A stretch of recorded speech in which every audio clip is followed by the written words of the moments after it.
TET या CTET की तैयारी करने वाले व परीक्षा देने वाले लोग इस बात को अच्छी तरह समझते होंगे कि एक प्रश्न आता है कि स्कैफोल्डिंग क्या है और ये किससे संबंधित है। तो आज हम इस पर चर्चा करेंगे कि स्कैफोल्डिंग क्या है और इसका कहाँ प्रयोग किया जाता है। तो सबसे पहले हम स्कैफोल्डिंग के शाब्दिक अर्थ के बारे में जानते हैं कि स्कैफोल्डिंग का शाब्दिक जो हिंदी अर्थ होता है वह होता है मचान या पहाड़। अर्थात हम किसी उच्च स्तर या ऊंचाई को प्राप्त करने के लिए किसी सहारे विशेष की ज़रूरत महसूस करते हैं या उसकी सहायता लेते हैं तो उसे हम स्कैफोल्डिंग या मचान कहते हैं।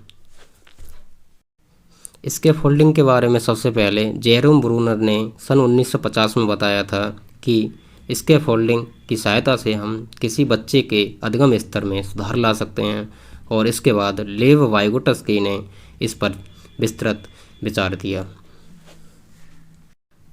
लेव वाइगोट्स्की ने अपने सिद्धांत में बताया कि किसी बच्चे के सीखने के दो स्तर होते हैं। इसमें पहला स्तर होता है जिसको प्राप्त करने के लिए बच्चा स्वतः ही उस स्तर को प्राप्त कर लेता है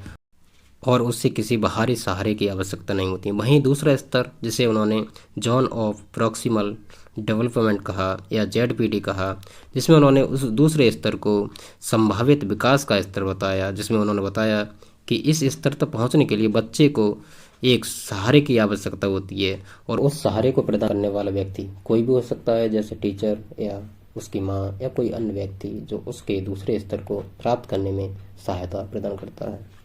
जैसे हम देखें कि एक माँ अपने बच्चे को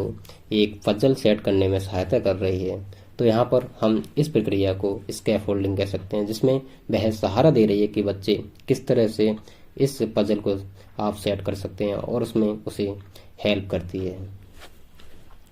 वाइगोट्स्की ने इस दूसरे संभावित विकास के स्तर को इस तरह से भी परिभाषित किया कि एक समय के बाद जब बच्चा वह दूसरा स्तर प्राप्त कर लेता है या उसके समीप पहुंच जाता है तो उसे किसी सहारे की आवश्यकता नहीं होती है और वह बिना किसी सहारे के उस दूसरे संभावित विकास के स्तर को प्राप्त करने में कैपेबल हो जाता है और वह उस स्तर को स्वतः ही प्राप्त कर लेता है। लेव वाइगोट्स्की के इस स्कैफोल्डिंग के सिद्धांत को समझने के लिए और हम उदाहरण को देखें तो इसमें हम समझ सकते हैं कि जब कोई बच्चा नई नई साइकिल सीखता है तो उसे एक सहारा दिया जाता है किसी बड़े व्यक्ति द्वारा और धीरे धीरे उस सहारे को वह हटाता हुआ चला जाता है और अंततः वह साइकिल सीख जाता है। तो यहाँ पर बच्चे को साइकिल सीखने में मदद करने के लिए जो सहारा प्रदान किया गया उसे हम स्कैफोल्डिंग कहेंगे और इसमें एक समय के बाद बच्चा स्वतः ही ज़रूरत महसूस करता है कि अब उसे किसी अन्य सहारे की आवश्यकता नहीं होती और धीरे धीरे वह साइकिल चलाना सीख जाता है। तो हमें लगता है कि आज स्कैफोल्डिंग के बारे में विस्तार से समझ गए होंगे। अगर आपको ये वीडियो अच्छा लगा तो इसे लाइक करें और चैनल को सब्सक्राइब अवश्य करें।